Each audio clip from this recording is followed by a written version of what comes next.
Hey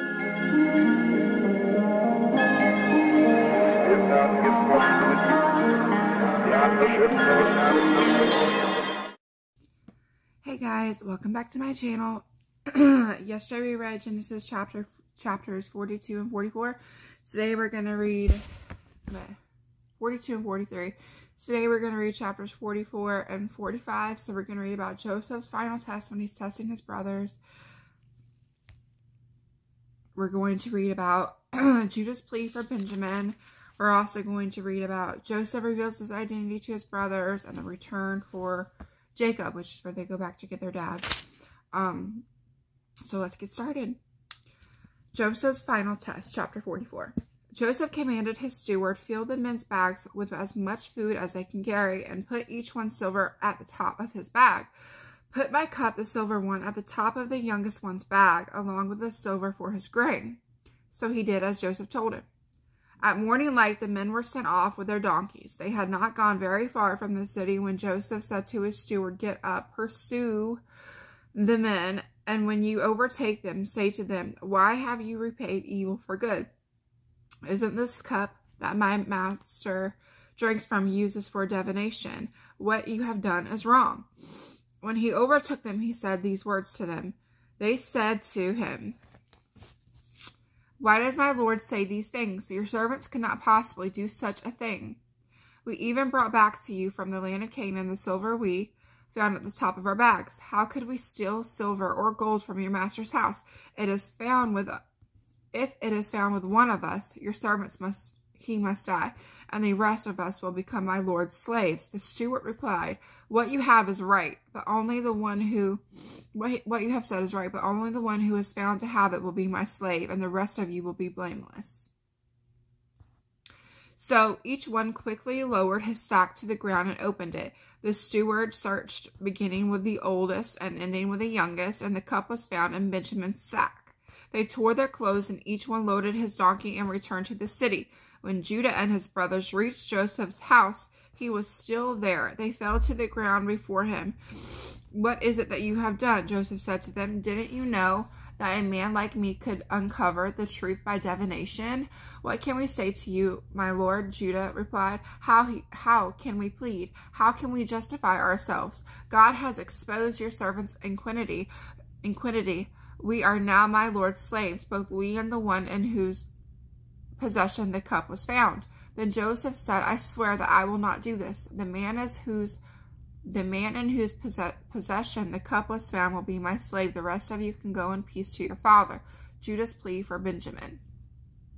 But Judah approached him and said, my lord, please let your servant speak personally to my lord. Do not be angry with your servant, for you are like Pharaoh. My lord asked his servants, do you have a father or a brother? And we answered, my lord, we have an elderly father and a younger brother, the child of his old age. The boy's brother is dead. He is the only one of his mother's sons left, and his father loves him. Then you said to your servants, bring him to me so that I can see him. But we said to my lord, the boy cannot leave his father. If he were to leave his father would die.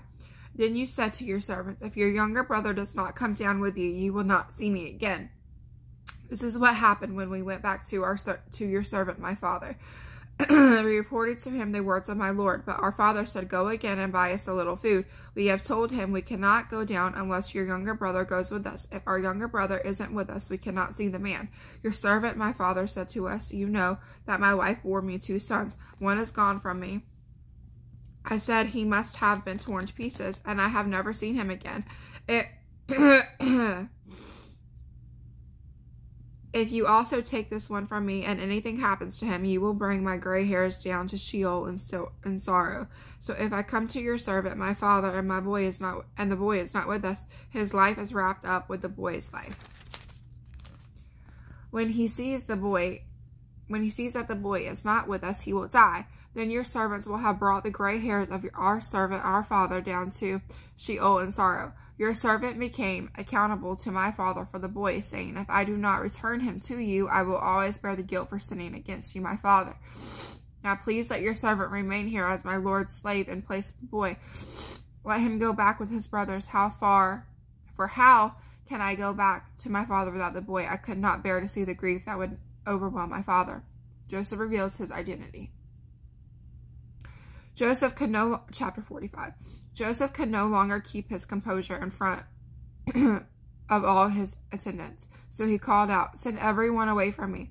No one was with him when he revealed his identity to his brothers, but he wept so loudly that the Egyptians heard it, and also Pharaoh's household heard it. Joseph said to his brothers, "I am Joseph. Is my father still living?" But they could not answer him because they were terrified in his presence. Then Joseph said to his brothers, "Please come near me." And they came near. "I am Joseph, your brother," he said, "the one you sold into Egypt. And now don't be grieved or angry with yourselves for selling me here, because God sent me ahead of you to preserve life. For the famine has been in these land 2 years, and there will be 5 more years without plowing or harvesting. God sent me ahead of you to establish you as a remnant within the land and to keep you alive by a great deliverance. Therefore, it was not you who sent me here, but God.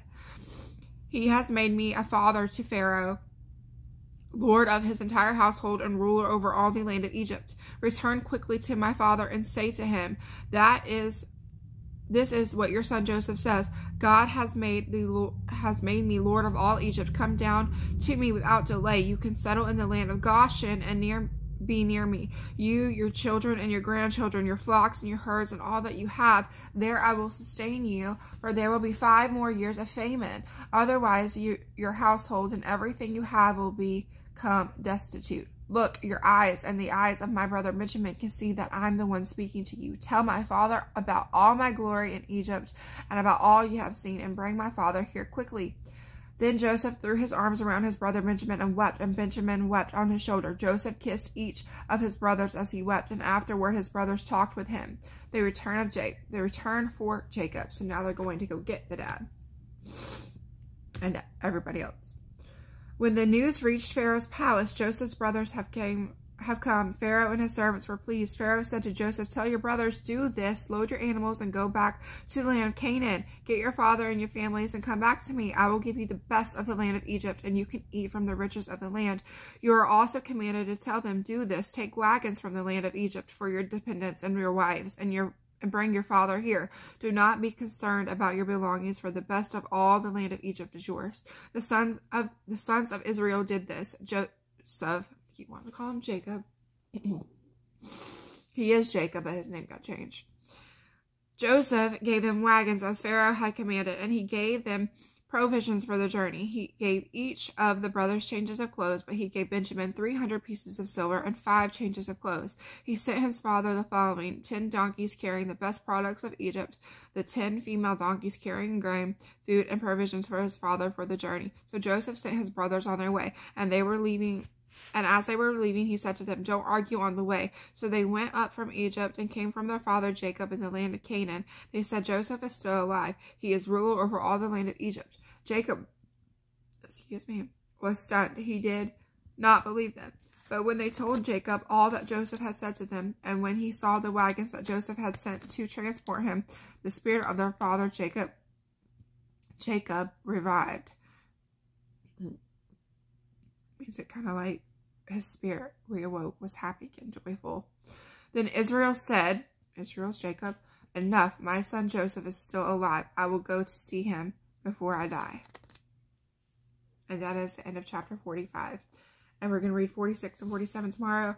And you guys, if you haven't checked out Chelsea Bedell's channel or Blue Heaven, their channel, or Todd White or Watchman on the Wall 88, you really should.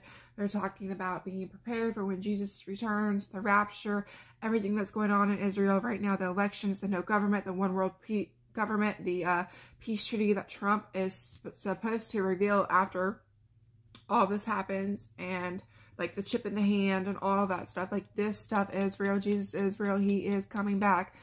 And you can't deny it, how a couple of years ago the sky turned pitch black, just like it was when Jesus hung on that cross in the middle of the day. And the blood red moons and all of that. Like, there is no denying it. Like, I'm about to break down, because I feel like I'm going to cry explaining this. He really, really does love you. Just please go check out the channels.